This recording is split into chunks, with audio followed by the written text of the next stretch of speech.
embryos graded in an IVF cycle? बहुत से लोग जो ये वीडियो देख रहे हैं या तो वो आईवीएफ करवा चुके हैं और अपने एम्ब्रियोज की ग्रेडिंग को समझना चाहते हैं, या बाकी लोग जो कंटेम्पलेट कर रहे हैं और उन्होंने सुना है कि उनके आईवीएफ के रिजल्ट एम्ब्रियो ग्रेडिंग पे बहुत डिपेंड करते हैं, वो यहाँ पे। तो एम्ब्रियो ग्रेडिंग कैसे की जाती है? सबसे पहले पता होना चाहिए कि एम्ब्रियो क्या है। एम्ब्रियो प्रोडक्ट है एग और स्पर्म के फ्यूजन से जो बनाया जाता है लैब में। तो अंडे फीमेल से निकाले गए और स्पर्म हस्बैंड से लिए गए, उन्हें फ्यूज करके जो बनाया गया वो एम्ब्रियो है।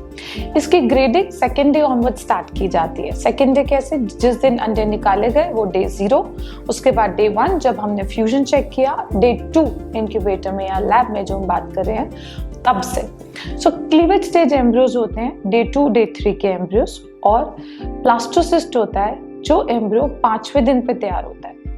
कभी कभी एम्ब्रियो स्लो ग्रोइंग होते हैं तो ब्लास्टोसिस्ट डे 6 या डे 7 पे भी बन सकता है। तो एम्ब्रियोज की ग्रेडिंग दोनों ही तरह के एम्ब्रियोज के लिए अलग अलग होती है, क्लीवेज स्टेज की अलग और ब्लास्टोसिस्ट की अलग। क्लीवेज स्टेज के एम्ब्रियोज जो है यानी डे 2 डे 3 पे, उनमें एक पैटर्न ऑफ ग्रोथ होना चाहिए। डे 0 पे हमने उन्हें फ्यूज किया, रख दिया। डे 1 पे हमने देखा कि फर्टिलाइजेशन हो गया है। डे 2 पे ये 4 सेल स्टेज में आमतौर पे हमें मिलते हैं, और डे 3 पे 8 सेल स्टेज में। वही एम्ब्रियो का जो डिवीजन है वो प्रोसेस स्टार्ट हो जाता है, बट पर से ग्रोथ नहीं हो रही है। तो डिवीजन से 1 से 2, 2 से 4, 4 से 8 इस तरीके से बनते हैं। इनको ग्रेड करने के लिए हम ये देखते हैं ये जो सेल अलग अलग हैं इसमें, वो क्या नंबर सही है उनका साइज आपस में बराबर होना चाहिए, और तीसरी चीज फ्रैगमेंट्स नहीं होने चाहिए। फ्रैगमेंट्स वो स्ट्रक्चर्स होते हैं बैकग्राउंड में जो छूट जाते हैं जब सेल डिवाइड हो रहे होते हैं। तो साइटोप्लाज्म के कुछ बॉडीज होती हैं जो फ्रैगमेंट्स की तरह दिखाई देती है। ये यदि मिनिमल है तो ठीक है, बट ज्यादा मात्रा में है तो एम्ब्रियो की ग्रेडिंग को खराब करते हैं। एम्ब्रियोज इन तीनों के बेसिस पे grade A, grade B, grade C, grade D हो सकता है। सिमिलरली हम ब्लास्टोसिस्ट के लिए जब बात करते हैं तो ब्लास्टोसिस्ट कैसे बनता है? क्लीवेज एम्ब्रियोज जब 2 से 4, 4 से 8 सेल बने, उसके बाद चौथे दिन वो एक मोरुला स्टेज में होता है कि सारे सेल्स जो थे वो कंपैक्ट हो गए, फ्यूज्ड हो गए, और फ्यूज सेल्स हमें दिख रहे हैं। ब्लास्टोसिस्ट उसकी अगली स्टेज है जिसमें सारे जो फ्यूजन प्रोडक्ट है ये हमें 2 तरह के सेल्स में डिवाइडेड दिखते हैं।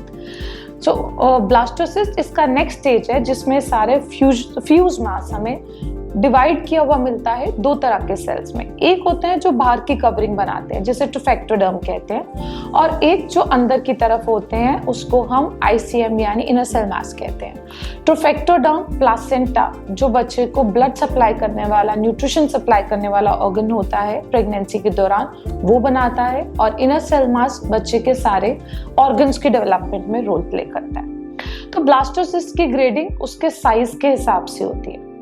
क्लीवेज स्टेज तक सिर्फ डिवीजन हो रहा होता है और उसके बाद डिवीजन के साथ साथ ग्रोथ भी हो रही होती है। तो ब्लास्टोसिस्ट जो है वो साइज में बढ़ता है, तो उसका जो डायामीटर रहेगा उस हिसाब से हम उसकी स्टेजिंग को 1, 2, 3, 4 के हिसाब से डिवाइड करेंगे। और जो 2 तरह के सेल्स प्रेजेंट हैं, ट्रोफेक्टोडर्म एंड इनर सेल मास, उनको हम वो कितने मात्रा में है और किस तरीके से डिस्ट्रीब्यूटेड है उसे हम ग्रेड करते हैं ABC कैटेगरी में। तो जो बेस्ट एम्ब्रियो होता है वो इसमें 4AA होता है ना, अकॉर्डिंगली बाकी सारी जो ग्रेडिंग है वो की जाती है।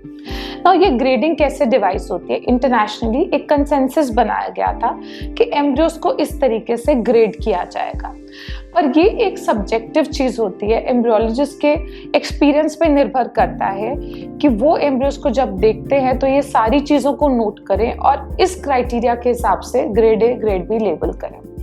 प्रेगनेंसी की संभावना ब्लास्टोसिस्ट से सबसे ज्यादा होती है, और उसमें भी A ग्रेड के ब्लास्टोसिस्ट से सबसे ज्यादा रहती है।